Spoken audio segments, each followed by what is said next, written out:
Olá, seja bem-vindo, seja bem-vinda ao podcast Oficina do Joelho. Estamos com o Dr. Antônio Maciel de Castro, cirurgião ortopedista, especialista em cirurgia de joelho e professor da Escola Paulista de Medicina, com mais de 30 anos de experiência no tratamento de joelho e outras enfermidades ortopédicas. Tudo bem, Dr. Antônio? Tudo bem, tudo ótimo. É um prazer estar aqui de volta no canal da Oficina do Joelho, né? Perfeito. Hoje vamos tratar de uma lesão que acomete muitas pessoas, sejam atletas ou não. Fique com a gente até o final para saber tudo como prevenir e tratar das lesões do joelho, hoje especificamente tratando do menisco. Doutor Antônio, o que é o menisco e qual é o seu papel no joelho? Então, os meniscos são estruturas de fibrocartilagem que ficam entre o fêmur e a tíbia, né? A tíbia tem uma superfície assim, meio plana, e o fêmur é esferoide. Então, vocês imaginem uma esfera em cima de uma superfície plana, ela pode ficar alguma coisa instável, né? Então, os meniscos, num formato assim, eles têm um formato de concha, um formato de prato, que dá para a tíbia um aspecto de concavidade, um aspecto côncavo. E isso faz com que haja uma maior estabilidade entre o fêmur e a tíbia, por esse aspecto morfológico, né, tipo concha dos meniscos, né? E, bom, eles têm, o menisco, além dessa função de estabilização, ele tem também a função de reter o líquido sinovial, que é um líquido nutriente para a cartilagem e lubrificante. Ele retém esse líquido e no movimento de marcha, nos movimentos do joelho, o fêmur sobre a tíbia faz esse movimento faz com que haja uma massagem em cima do menisco e uma pequena compressão, e o menisco acaba soltando aquele líquido que está retido no entorno dele, na superfície dele. E esse líquido, então, é o líquido lubrificante, que é o líquido sinovial, e que é nutriente das camadas mais superficiais da cartilagem. Então, ele tem essa função de estabilização, a função de lubrificação e nutrição, e, por fim, ele tem ainda uma terceira função, que é de absorver, pelo menos parcialmente, o impacto entre o fêmur e a tíbia. Então, parte da energia impactante nos saltos, na corrida, na caminhada, parte dessa energia impactante é dissipada pelos meniscos, né? Perfeito. Para entender um pouco a anatomia, vamos dizer, do joelho e da perna, a tíbia, ela é a parte externa ou a parte interna da perna? Sim, é a parte interna. A parte externa é a fíbula, que hoje é chamada fíbula, mas que antigamente se chamava perônio, né? Que é aquele ossinho fino da perna, né? Perfeito. Esse não tem nada a ver com o menisco? Não, a fíbula não participa da articulação onde está o menisco. Apenas a fíbula, a cabeça da fíbula, aquela parte mais superior da fíbula, tem ali uma inserção de um ligamento que vem do fêmur para a perna, né? Da coxa para a perna, entre o fêmur e a fíbula. Então, a fíbula, ela tem uma participação indireta no joelho, né? Mas entre os meniscos, por exemplo, a fíbula não participa. Perfeito. E, doutor, como se lesiona o menisco? Então, na maioria das vezes, no jovem, o menisco ele sofre por movimentos excessivos. A gente pode chamar de movimentos parasitas, movimentos anômalos, movimentos que não são previstos no dia a dia, dentro da normalidade. Então, uma flexão exagerada, uma extensão exagerada, e principalmente quando você tem movimentos de flexo-extensão, de flexão ou de extensão, acompanhado de rotação. Então, aquele movimento que o jogador de futebol faz um break e gira o corpo para cruzar uma bola com o pé travado no chão, o fêmur faz um movimento que é rotacional em cima da tíbia e faz uma fricção no menisco. Se esse movimento for um pouco exagerado, ou seja, se a musculatura não impedir que esse movimento seja um pouco exagerado, pode haver uma lesão meniscal. Pode haver outras coisas também, mas assim que a gente rompe o menisco. Isso pode acontecer no basquete, no voleibol, no esqui, qualquer esporte de movimento, e isso pode acontecer, né? Tênis. No tênis, principalmente na quadra de cimento, nas quadras rápidas, né? No saibro menos, porque escorrega mais, então tem menos fricção dentro do joelho. E tem também as lesões, né? Você me perguntou como que se lesa o menisco. Sim. Tem também as lesões do homem mais maduro, do homem idoso, que são lesões já com caráter degenerativo, onde o menisco sofre ao longo da vida uma sobrecarga por sobrepeso ou por movimentos repetitivos que não são muito adequados, e o menisco acaba degenerando. Um dia ele pode se romper e ir à falência. Ele deixa de funcionar adequadamente, ele se rompe, né? Se desintegra. Então esse tipo de lesão nós chamamos de lesão degenerativa. Perfeito. E doutor, existe um aviso, o menisco avisa que vai lesionar, ou por exemplo, uma dor, alguma coisa assim, que você pode tentar prevenir esse rompimento, É interessante isso, mas assim, infelizmente, a maioria das lesões, principalmente no jovem, elas não mandam aviso. Quando você vê, rompeu porque foi um movimento traumático muito rápido, né? Um vetor de força assim, que ele tem uma intensidade forte, uma intensidade grande, né? E ele tem uma direção e sentido que desfavorece muito o menisco, né? Faz com que o joelho rode muito. Então, quando você percebe, já foi. Então, é uma lesão que não manda aviso, né? E no caso do idoso? No caso do idoso, pode acontecer da lesão ir se instalando, se estabelecendo cronicamente. Então, uma lesão pequenininha, você começa a perceber algo estranho. Então, aí dá tempo de você cuidar e evitar que essa lesão se propague, que ela aumente, cresça de tamanho e se torne uma lesão mais grave, mais complicada, né? Então, no idoso, isso pode acontecer, da pessoa sentir que a lesão está crescendo, que ela está aumentando, que tem alguma coisa estranha no joelho, mas ainda não se estabeleceu aquela grande lesão. Então, dá tempo de você mudar o rumo da história, né? Perfeito. Doutor Antônio, quais são os diferentes tipos de lesões de menisco? Então, como eu disse, elas podem ser traumáticas e degenerativas, e tem uma outra classificação, que é uma classificação morfológica, né?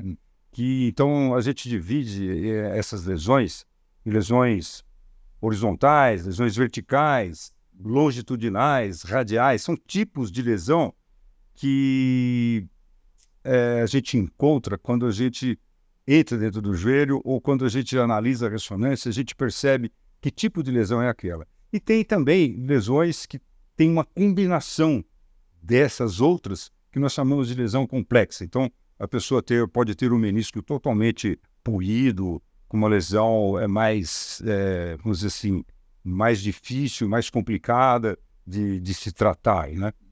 Então, ele não pode romper em um lugar só. Às vezes, ele pode romper em vários lugares. Sim. Como o menisco é grandinho, você pode iniciar com a lesão num ponto e essa lesão ir se propagando, né? Até que você pode até romper o menisco inteiro. Então, essa lesão pode sim crescer ao longo do tempo.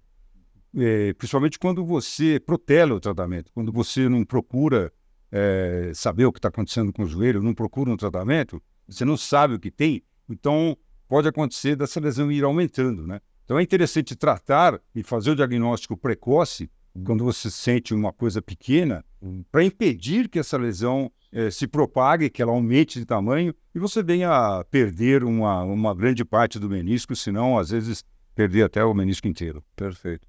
Doutor, quais são os sintomas de uma lesão de menisco? Então, a dor é o sintoma mais frequente, mais presente e é o primeiro sintoma, né? Então, o paciente geralmente fala que o joelho está doendo na região dos meniscos, ou às vezes ele fala que é uma dor difusa, uma dor que ele não define bem onde é que é. Mas, enfim, a dor quase sempre está presente. Outros sintomas é a sensação de falseio. E, às vezes, um falseio que é acompanhado de dor. O que seria o falseio? Se é algo assim, parece que alguma coisa deslizou. Sabe quando você pisa em cima de uma casca de banana? Sim. E você não cai, mas você sente que aquilo escorregou, que alguma coisa estranha. Então, o menisco, quando ele está lesado, você tem dentro da estrutura meniscal um novo plano, uma nova superfície de deslizamento. Superfície, vamos dizer assim, é um novo plano de clivagem ali, onde pode acontecer um movimento diferente do que é previsto. Então tem alguma coisa a mais deslizando dentro do Ou joelho. seja, você sente alguma coisa diferente. Alguma coisa diferente, e a gente chama isso de falseio. Uhum. Em algumas situações, quando a lesão é maior, um fragmento de menisco se desloca dentro do joelho, ela pode travar o joelho. Nós chamamos isso de bloqueio articular. Então, às vezes o menisco ele se rompe na periferia, ele se desloca inteiro dentro do joelho e pode travar o joelho. E a pessoa não consegue nem se mexer mais com o joelho bloqueado. E doendo. E doendo, claro. Então, nessas situações, inclusive, a gente costuma urgenciar o tratamento, a gente interna os pacientes que estão nessa situação para fazer uma cirurgia de urgência, porque é difícil tirar o quadro de bloqueio, porque o menisco deslocou e foi parar num lugar onde ele fica estável, ele não sai daquele lugar. E esse é o único quadro de urgência quando se trata de menisco? Esse é o único quadro ou tem outro, vamos dizer, quadro? Não, eu acho que esse é a única situação em que se justifica um tratamento de urgência, que justifica chamar de urgência, por causa do bloqueio. Né? E a dor, eu imagino que E seja a muito dor, forte. que é muito intensa, a pessoa não consegue estender o joelho, não consegue andar. Então ela chega de muletas, não consegue pôr o pé no chão. Né? E conforme a perna travou, ela vai ficar daquele jeito. Fica daquele jeito. Pode travar reta, como 45 Às graus. vezes ela foi numa flexão de 45, às vezes a última paciente que eu tratei recentemente, ela estava com uma flexão de mais de 90 graus. Então não conseguia estender o joelho, tinha a menor condição de andar. Então é uma situação assim um pouco dramática. A gente interna e opera no mesmo dia. Né? Perfeito. E como as lesões de menisco são diagnosticadas, doutor Antônio? Olha, a história que o paciente conta geralmente dá muitas informações e a gente já começa a desconfiar do menisco. Né? Então, aquela história de uma dor que apareceu depois de um pequeno movimento torsional, e daí quando essa pequena torção, esse pequeno giro, a pessoa repete no dia a dia, por exemplo, ela está na cozinha e vira do pia para o fogão e aquele movimento é doloroso. Então, isso pode ser menisco. Né? É claro que se a pessoa tem muita idade, pode ter artrose, então o diagnóstico pode ser diferente. Mas é claro, então o perfil do paciente, o paciente mais jovem, o paciente que estava super bem e agora apareceu com esse sintoma, isso faz a gente desconfiar que pode ser do menisco. Outros sintomas que faz a gente pensar na lesão do menisco, né? Fazer como hipótese a lesão meniscal, é a presença do aumento de volume. Né? Sempre que tem um derrame no joelho, a gente chama de derrame aquilo que o povo chama de água no joelho. Sim. Então, quando tem água no joelho... Não é água, né? Não é água. Mas é um líquido que se parece com água ou é sangue mesmo? Não, é um líquido, geralmente, ele é meio amarelado, assim, um amarelo citrino, algo da cor de uma laranjada, cerveja, mais ou menos, que é produto de inflamação. Que o líquido sinovial original, saudável, quando o joelho não está inflamado, ele é quase cristalino, é um líquido de cor de água, um líquido clarinho. Sim. Quando ele inflama, e isso acontece quando aumenta de volume, né, uma alta produção, já com fatores inflamatórios no líquido, ele fica meio amarelado, cor de cerveja, cor de urina. Né? Então, quando o paciente tem o derrame, quando ele tem líquido no joelho, isso fala a favor também de uma lesão de menisco. Claro, tem outras doenças que pode ter aumento do líquido, a artrite reumática pode ter, mas a gente vai juntar a história do paciente, como que aquilo começou. Então, a presença do líquido, a presença do falseio, a presença do bloqueio, essas coisas que faz pensar. E também ressaltos, barulhos dentro do joelho, às vezes, somando esses fatores, a gente pensa em lesão de menisco. E quando o paciente está comigo, eu ponho ele no divã para examinar, eu faço manobras palpando o joelho e movimentando o joelho, e eu sinto a lesão na minha mão. Então, dá para quase afirmar, assim, com relativa segurança, que aquele paciente tem uma lesão meniscal. E depois, diante dessa desconfiança grande, se a gente puder fazer uma ressonância magnética, a ressonância vai confirmar o diagnóstico da lesão. Perfeito. E esse é um inchaço significativo? Fica, vamos dizer... Sim. Esse derrame articular, a água no joelho, ela pode ser grande, pode ser pequena, depende do tamanho da lesão, mas às vezes fica bem volumoso. A gente tem que, às vezes, tirar várias seringas grandes de líquido dentro do joelho para dar um alívio, né? Porque isso também deve causar dor, né? Sim, claro, causa dor porque aquilo faz uma pressão dentro do joelho, incomoda. E para acomodar aquela porção aumentada de líquido, a gente busca posturas do joelho em flexão. Daí fica difícil para andar, porque o maior volume articular, a melhor acomodação acontece quando o joelho está a uns 30 graus de flexão. E isso dificulta a marcha, porque você precisa da extensão, precisa que o joelho fique totalmente estendido para você ter uma marcha agradável, uma marcha elegante, uma marcha normal, né? Perfeito. Doutor Antônio, quais são as opções de tratamento para as lesões de menisco? As lesões pequenas, assim, você teve um pequeno trauma, sentiu dor, eu fiz uma ressonância, apareceu uma pequena lesão.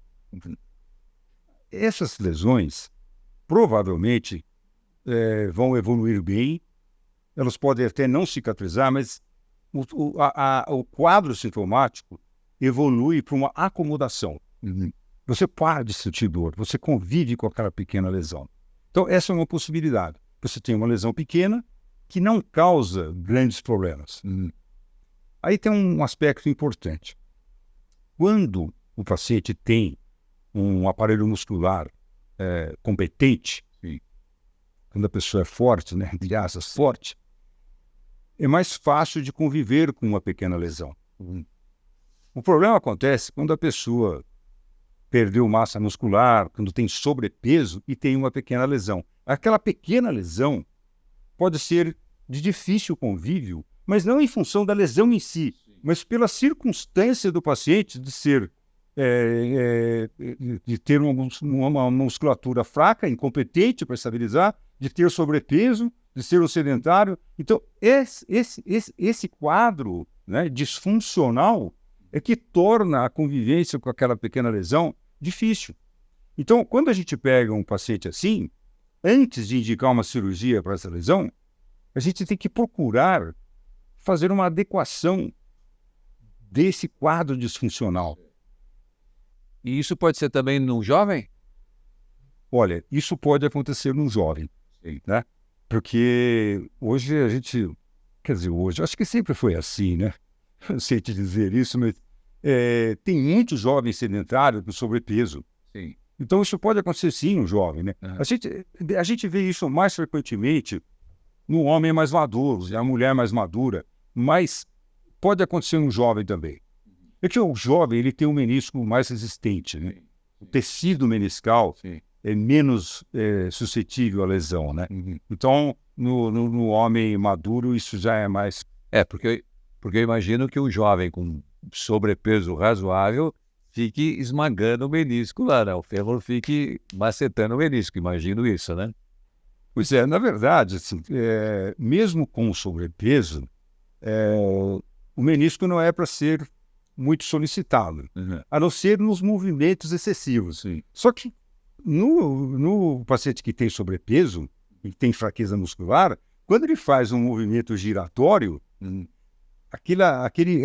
vamos dizer, aquela inércia do movimento com um grande peso, vai ao extremo e acaba sobrecarregando o menisco, friccionando o menisco. E o menisco pode não resistir. Mas sempre tem esse movimento exagerado. Porque só o sobrepeso também não é suficiente para romper o menisco. A não ser pensando numa lesão degenerativa de muitos anos de evolução, de décadas de evolução, né? Mas, principalmente no jovem que tem sobrepeso, não necessariamente ele vai romper o menisco. Mas ele é mais vulnerável, por quê?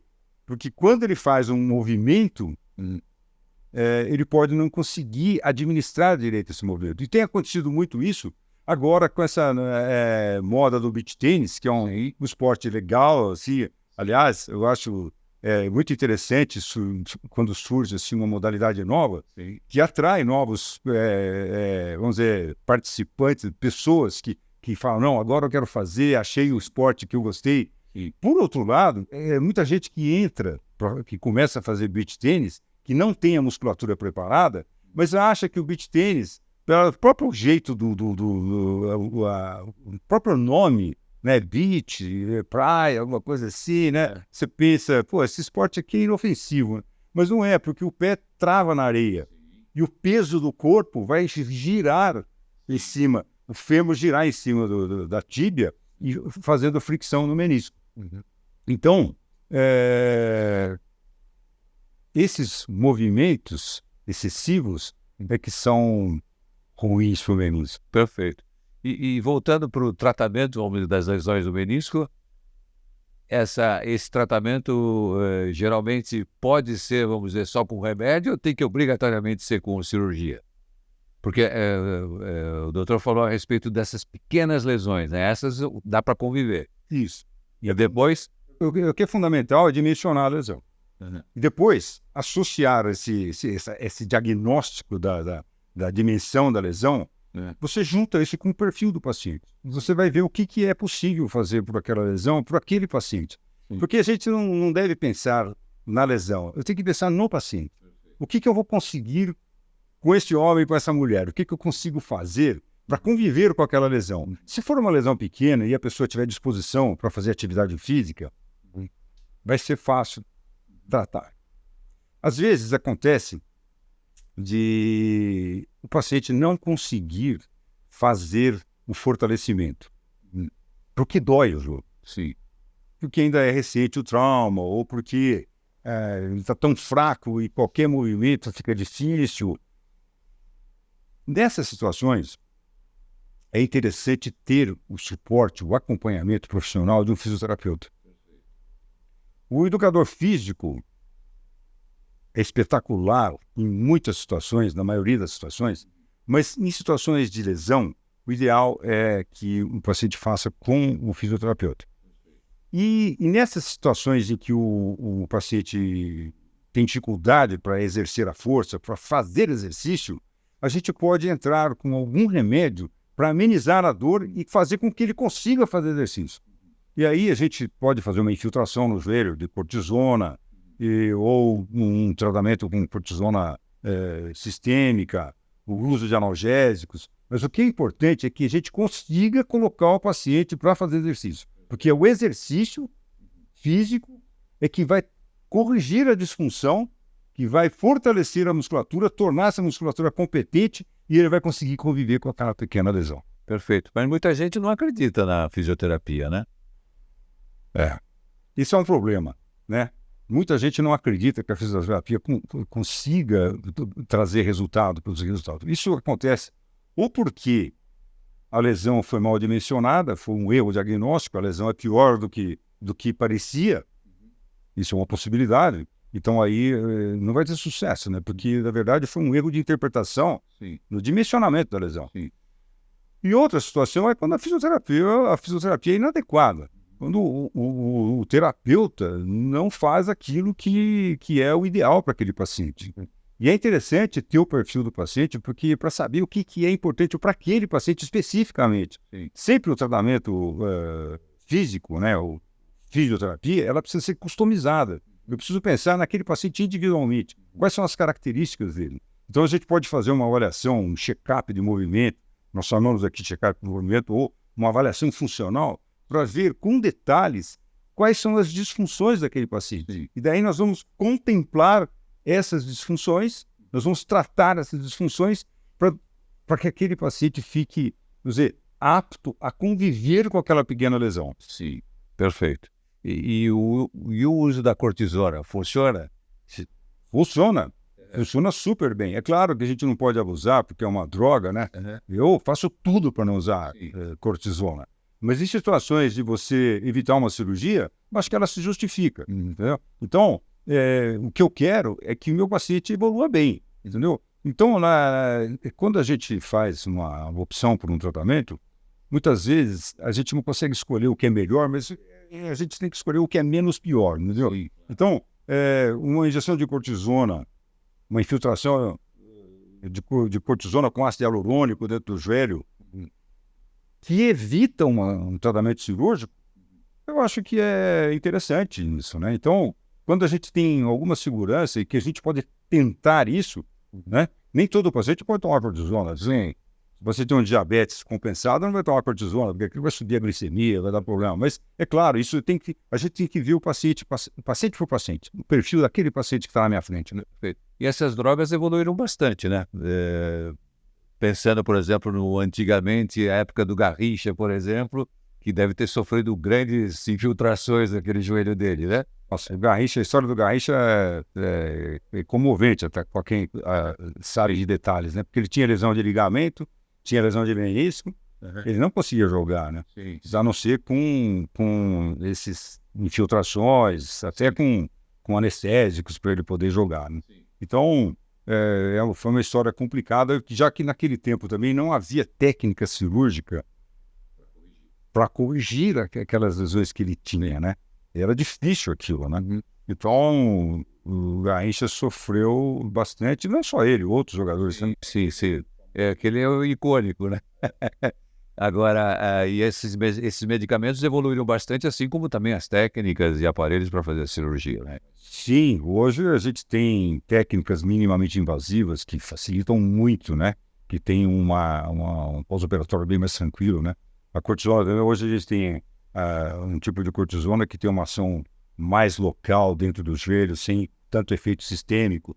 Então, é interessante.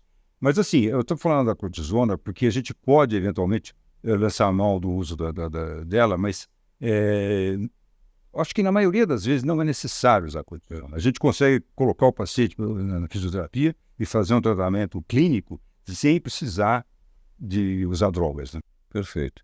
E, doutor, quando a cirurgia é necessária? Então, sempre que a lesão é um pouco maior, e aí quando que você vai desconfiar?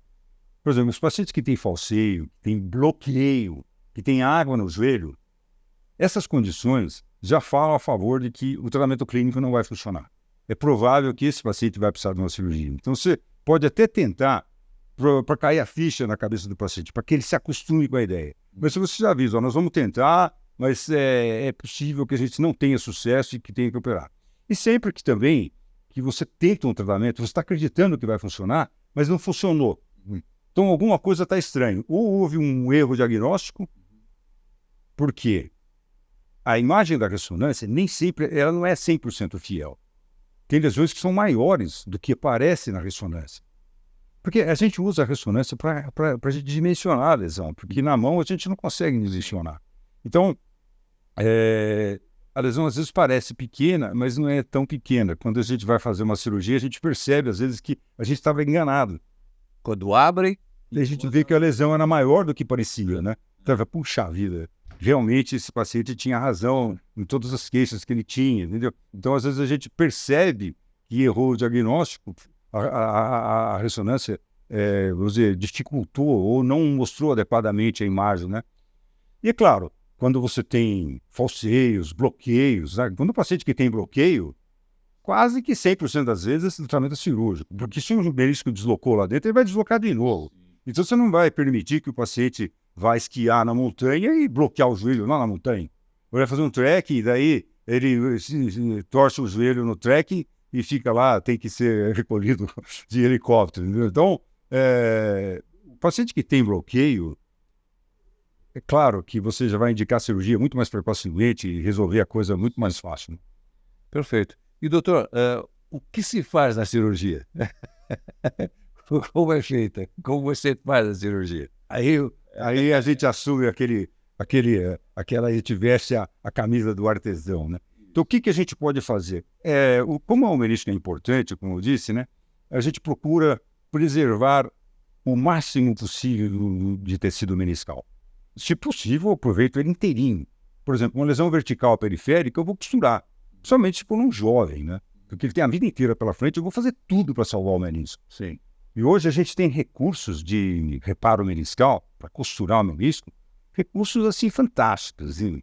Tem ferramentas hoje que são covardia. Ficou muito fácil costurar menisco. Então, sempre a gente deve ir para a cirurgia pensando em reparar ou pensando em preservar. Sim. Se a lesão, o menisco está puído, está destruído, uma lesão complexa, você vai remover aquilo que está ruim, porque aquilo não vai suportar uma sutura, uma costura, não vai funcionar. Então você remove. Mas remove o mínimo possível, você remove o que está ruim. E o que te parece bom, você preserva. Sim. E aí tem uma questão importante. A interpretação do que é viável e que deve ser preservado e do que é inviável e deve ser removido. Sim. E às vezes, na dúvida a gente sempre é pró-réu, né? Se quer tentar preservar e inocentar aquilo ali. Então, e às vezes na ânsia de querer salvar o menisco, a gente acaba mantendo o tecido meniscal inviável. E já aconteceu com muitos cirurgiões, de você ter que reintervir porque ficou o tecido meniscal ruim dentro do joelho, né?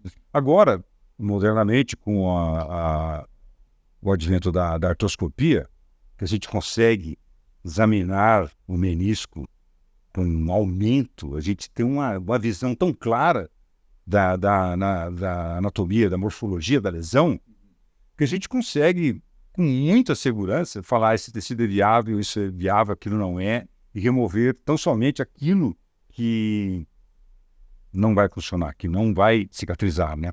E quando a gente julga que aquele tecido é de confiança, a gente vai lá e costura, né? Perfeito.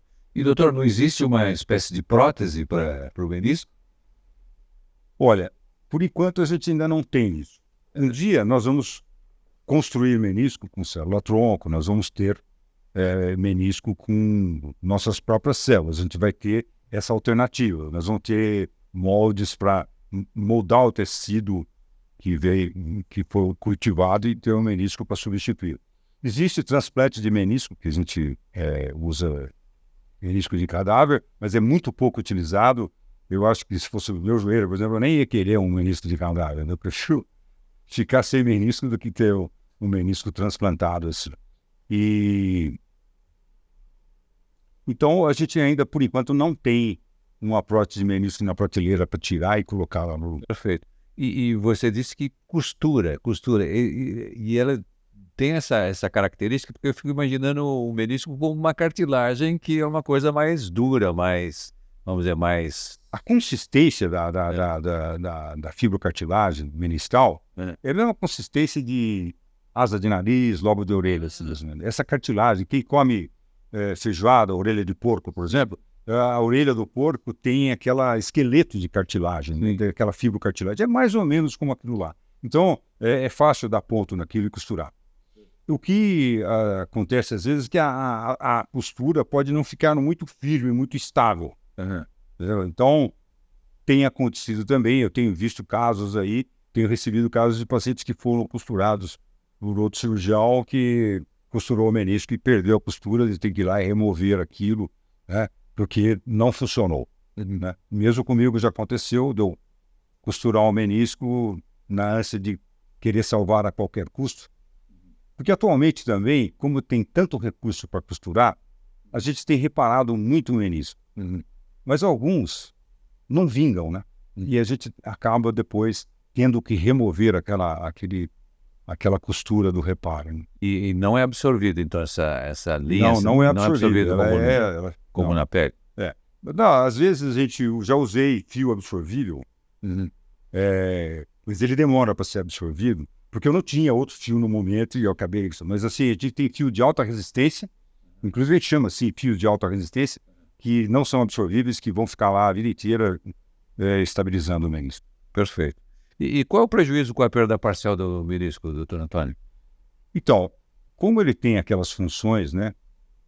Absorção de impacto, estabilidade e nutrição, lubrificação, esse prejuízo aí, no médio e longo prazo, vai fazer com que o joelho se deteriore. Então, o paciente vai ter um processo degenerativo mais precoce do que seria de se esperar se ele tivesse os meniscos íntegros. Né? Então, aonde você perdeu o menisco, ou parte do menisco, aquilo vai envelhecer, né?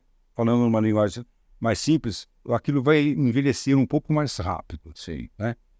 Mas olha, se a pessoa cuidar bem do joelho, cuidar bem do corpo, da saúde, do estado funcional né, na competência muscular, cuidar disso, ela não vai ter problemas com o menisco. Eu mesmo perdi o meu menisco 30 anos atrás e vivo super bem. Assim, correr, tenho uma atividade física normal, apesar de ter perdido o menisco inteiro 30 anos atrás. Sim. E qual o tempo de recuperação após a cirurgia, doutor Antônio? Quando a gente faz somente uma plástica no menisco, a gente chama de meniscoplastia, né? A remoção dos flaps, remoção de tecido poído. Então a gente preserva aquilo que está bom. A gente faz isso de manhã e o paciente sai andando do hospital à noite. No mesmo dia ele anda. Com uma semana ele está pedalando, bicicleta, está fazendo musculação. E a gente consegue, no jovem até, que ele jogue futebol com 20, 30 dias, a gente consegue.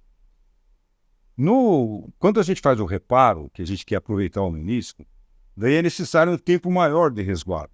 A gente precisa de um tempo para aquele menisco cicatrizar. Sim. Eu não posso colocar estresse em cima do menisco que foi costurado recentemente. Sim. E aí vai depender muito da estabilidade da costura, daquilo que você fez lá dentro. Se ficou bem firme e estável, você pode permitir que o paciente ande com o pé no chão, só evitando movimentos torcionados. Sim. Nós põe uma joelheira para bloquear um pouco, mas ele pode pôr carga no joelho, quando fica uma sutura bem estável. Quando você não confia na sutura, quando por qualquer motivo a costura não ficou tão boa, o menisco não estava tão bom assim, você vai ter que dar muleta para o paciente e fazer ele usar a muleta 6 semanas, 8 semanas, o que for necessário. Vai depender muito do que você sentir e como ficou aquele reparo, como ficou aquela costura. Então, quando a gente repara o menisco, quando a gente costura o menisco, tem a vantagem de preservar a anatomia do joelho, preservar todo o menisco que vai beneficiar no longo prazo, mas tem um preço mais alto a pagar nesse tempo de resguardo, que o paciente vai ficar mais tempo longe de atividade esportiva, mais tempo longe de atividade física, vai dificultar um pouco a vida dele, às vezes dificultando o trabalho, né, as coisas do dia a dia. Perfeito. Doutor Antônio, quais são os fatores de risco para lesões de menisco? Então, essa pergunta é legal, né, os fatores de risco, né? Bom, principalmente, talvez a coisa mais importante é a incompetência muscular, sabe? Essa é a coisa mais importante. E a disfunção, então é uma somatória aí de, vamos dizer, sobrepeso e inabilidade para executar um movimento. Isso pode acontecer no dia a dia. Às vezes um gesto de mexer no jardim, você vai se levantar de uma posição agachada e você faz aquilo de um modo inadequado e rompe o menisco, né?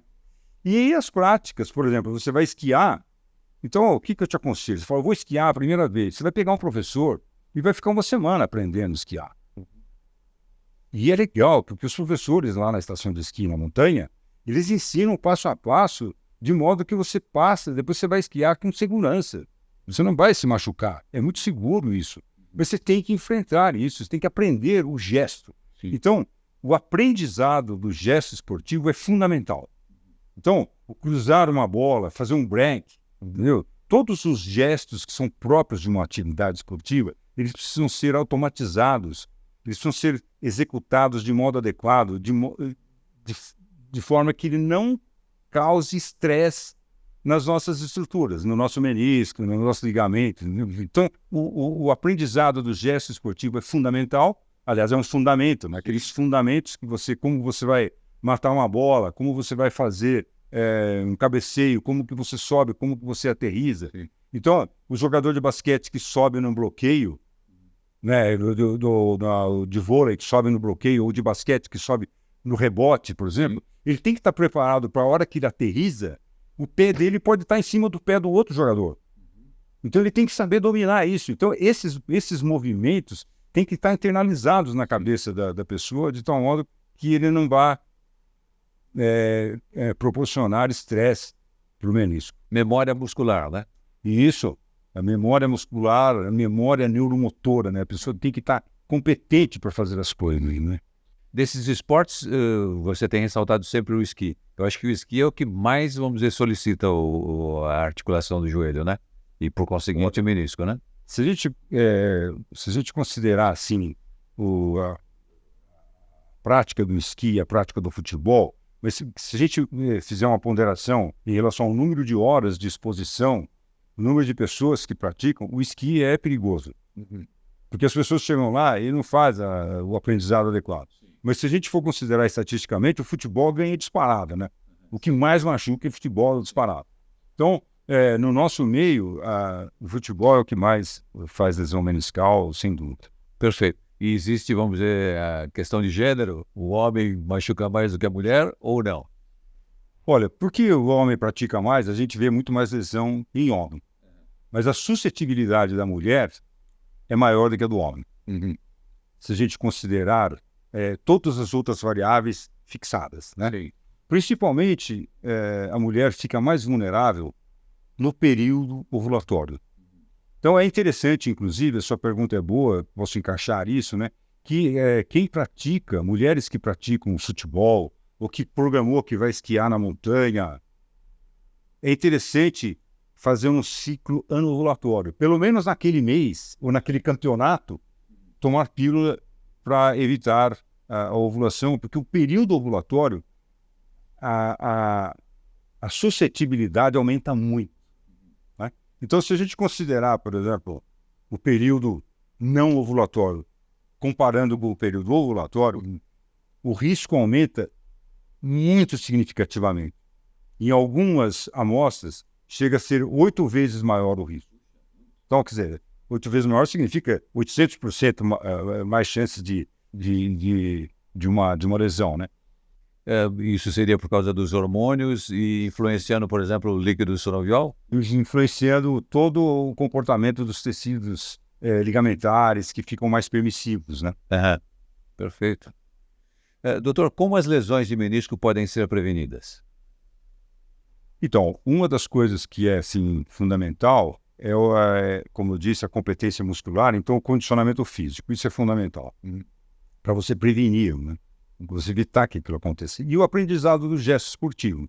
Isso para o jovem é fundamental. No caso do homem maduro, do idoso, é o treinamento do gesto do dia a dia, das coisas do dia a dia e o tratamento das disfunções. Porque o homem maduro, geralmente, a maioria dos homens, ficam meio que sedentários. Eles perdem um pouco a competência para executar alguns gestos. E aí a lesão pode acontecer num dia que ele resolve que tem que fazer alguma coisa, entendeu? Ou ele vai arrastar um móvel, está segurando alguma coisa no colo e tem um sofá na frente, está atrapalhando, ele cisma, acha que ele pode empurrar aquilo com o pé, entendeu? Eu vi uma lesão dessa semana passada. O paciente executou exatamente esse gesto, né? Ele empurrou uma poltrona com a ponta do pé e fez uma lesão meniscal, entendeu? Então, a pessoa que faz isso, primeiro, ela talvez não tivesse advertida que aquele movimento é de alta exigência, né? Sim. E outra coisa também, que ele pode não estar competente para fazer aquilo. Vamos supor que ele imaginou que dá, mas será que eu posso e tal? Aí ele vai lá e tenta executar da melhor forma possível, mas pode ser que a musculatura não esteja apta para fazer aquilo. Sim. E aí o menisco acaba sofrendo. Perfeito. E quais são as consequências a longo prazo de uma lesão de menisco não tratada? Aliás, às vezes eu escuto, viu, alguém dizer assim, puxa, o doutor fulano de tal me tirou o menisco. Doutor fulano me operou e removeu o menisco. Então, assim, quando você perde o menisco, não é na sala de cirurgia que você perde o menisco. Você perde o menisco no campo de futebol. Ou na estação de esqui, na quadra de basquete. A perda acontece no dia que você machuca. O médico honesto, um médico ético, ele vai apenas remover aquela parte que está puída. Ele vai tentar reparar o seu menisco o que nem sempre é possível, o que nem sempre pode ser bem sucedido. Mas aquele prejuízo não acontece na cirurgia. O prejuízo acontece antes, né? Sim. Então é bom que se diga isso. E no longo prazo, a perda do menisco, ela pode levar, né? E geralmente leva a uma degeneração mais precoce, uma artrose, né? Que nós chamamos de artrose. Então, uma vez que você sabe que perdeu uma parte do menisco, é necessário fazer um acompanhamento com o seu ortopedista, pelo menos uma vez cada 2, 3 anos, para ver como está evoluindo aquela articulação. Sim. Uma radiografia feita com carga, com o peso do corpo em cima, radiografia batida em pé, mostra o espaço da articulação onde saiu o menisco, se aquele espaço está fechando, se a cartilagem está se desgastando. Sim. E se isso estiver ocorrendo, tem tratamento para isso. Você pode fazer uma correção de tal modo a jogar a carga para o outro lado, que nem fizesse um rodízio de pneu no carro, e põe para gastar o outro lado. Então tem alternativas de tratamento. O que é importante é que você tenha um acompanhamento de um ortopedista que vai te falando o que você tem que fazer, como proceder, né? O que fazer com aquilo, né? Mas dá para viver super bem sem o menisco, sem problemas. Me ocorreu o seguinte, com o passar do tempo, a gente diminui a altura, né? Você, lá no auge da sua juventude, você tem 1,85 m e tal. Aí quando você chega lá, já mais maduro, você está com 83, 82 e tal. Isso tem a ver com essa estrutura do menisco diminuir a espessura? Sem dúvida, né? Porque a cartilagem, ela vai diminuindo e, claro, isso acontece nos discos intervertebrais, né? Então, em toda a coluna, né? Se a gente somar um décimo de milímetro aqui, mais um décimo de milímetro ali e tal, isso vai diminuindo, você acaba perdendo alguma coisinha aí no fim da vida, né? É certo. Doutor, como as lesões de menisco podem afetar a saúde e o desempenho esportivo a longo prazo? Sim, principalmente se o indivíduo não cuida do joelho, né? Se ele não trata da lesão. E o tratamento não significa só a cirurgia, só aquele momento, aquele ano em que ele sofreu a lesão.